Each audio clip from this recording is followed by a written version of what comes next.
Okay, welcome to Lesson 2 of the Digital Drawing Fundamentals course. In this session, we're going to be discussing primary tools that we're going to be using for this class. First and foremost, let's talk about Photoshop. Now, I am running here Photoshop CS6.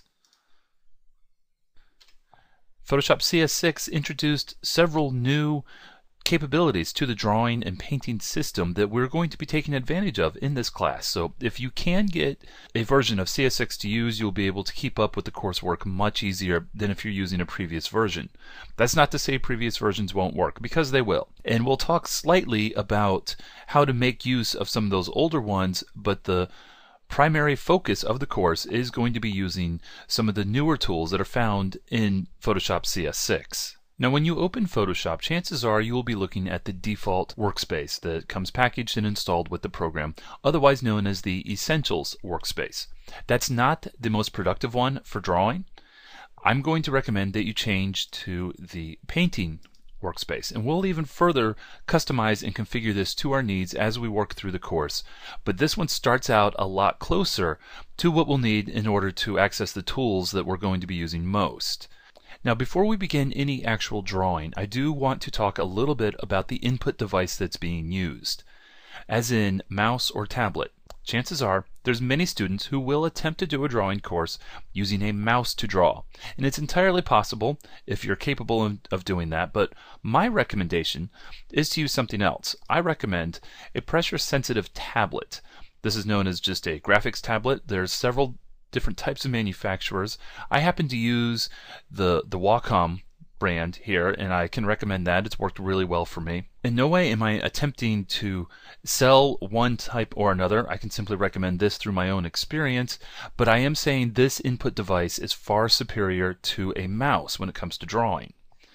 If you're wondering why that is, allow me to try to demonstrate a little bit to you. Now, my brush tool setup is a standard regular brush.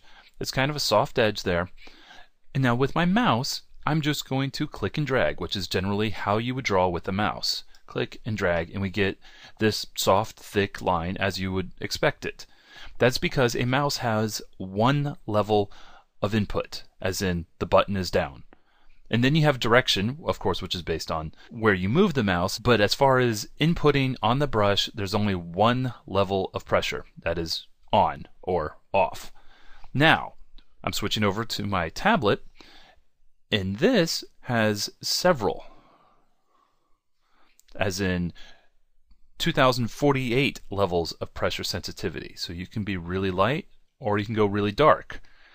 And this is a much more natural form of drawing, and it produces a much more appealing line to the eye, because visually we're used to looking for lines that are not quite so mechanical and consistent, such as what you see here with the mouse.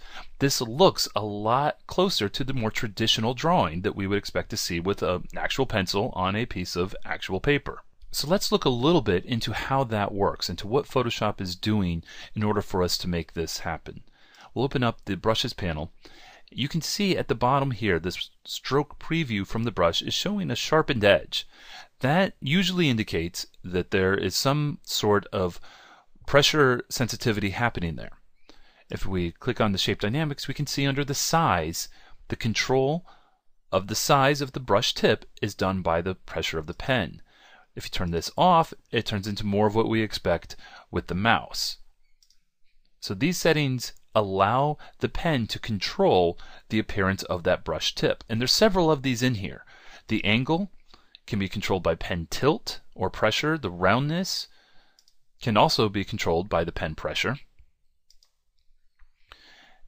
If we go to the transfer, we can get the opacity and the flow, also controlled by pen pressure.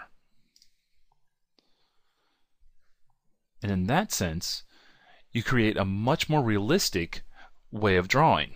So if we scribble very lightly, we get some very faint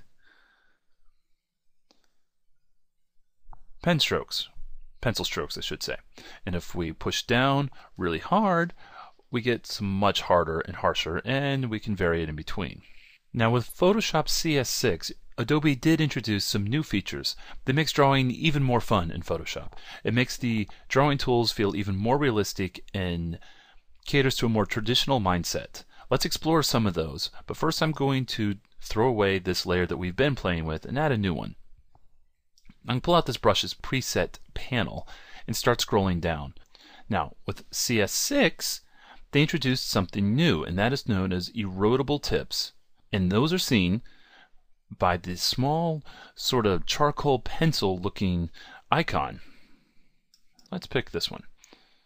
Now the way these work is the tip will wear down according to the pressure that's placed on it, and you can see in the preview there, the more I scribble with this nub, it tends to wear down so it's no longer sharp, and that creates a different type of drawing surface than it was before.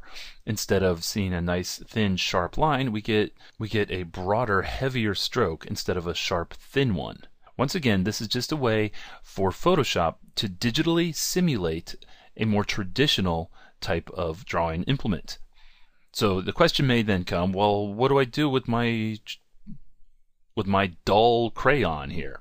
Well, we sharpen it, and that's through the brush panel. If we go up to the brush tip shape, and we have an erodible point selected, there's this button called Sharpen Tip. Click it, and it sharpens up that tip again, so we can once again use that very tip to create a thin, sharp, pointed line. Now I personally find it tedious to have this brush panel constantly open so I can hit that Sharpen Tip button. And what I've done is mapped this function to a hotkey. And that's done by going to Edit, Keyboard Shortcuts,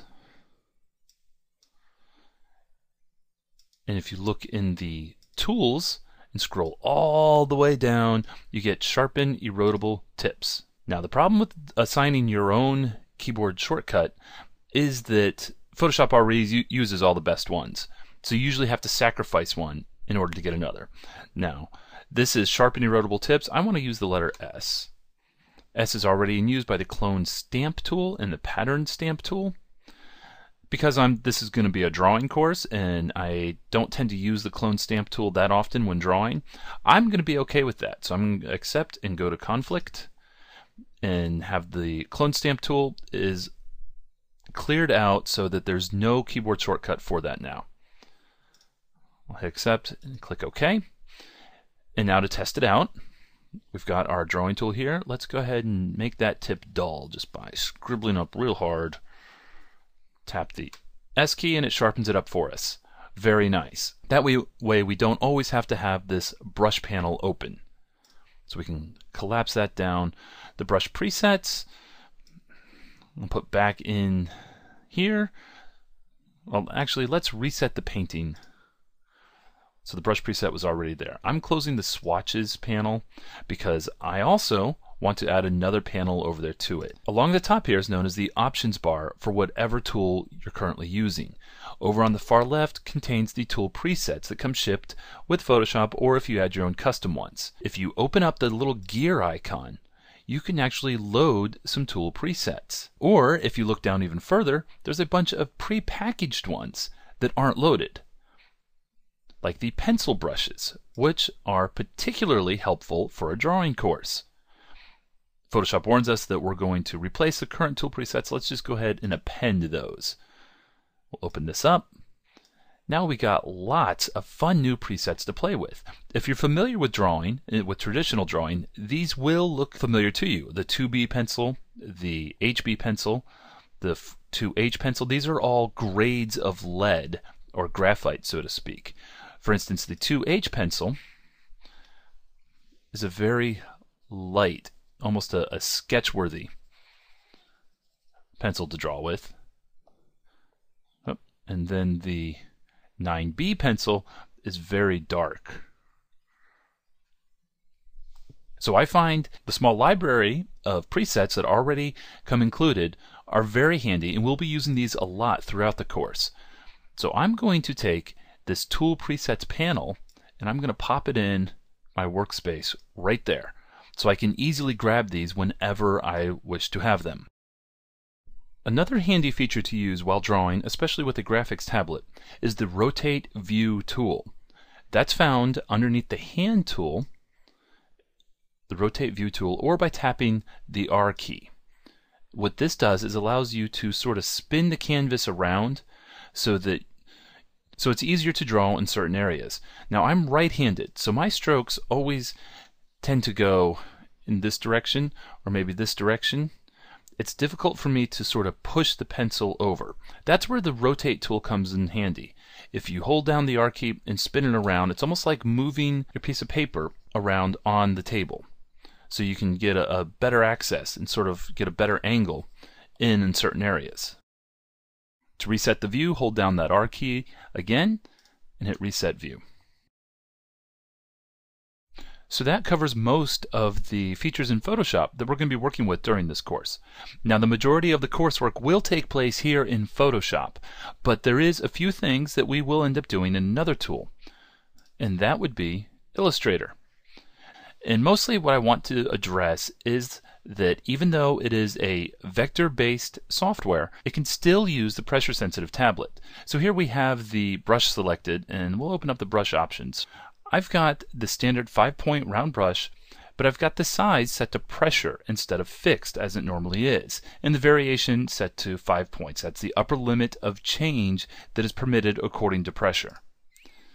Now I'm going to just very quickly sketch out a piece of fruit. And as I add more pressure to the line, the stroke becomes thicker. As I brush lightly, it's a very thin stroke. Now the advantage in Illustrator is that these strokes, as I mentioned, they are completely vectorized. So it's easy to go in and manipulate them as points on those curves. And so then we have our piece of fruit that doesn't really look all that great, but it was just a quick demonstration of how the different tools that we're going to be using in this course can be used with pressure sensitivity. So that brings Lesson 2 to a close. We've gone over the different tools that we're going to be using in the remainder of the course and shown how to use the pressure-sensitive tablet in each of them. The next session, we'll begin the building blocks of drawing, and we'll start with drawing technique. See you then.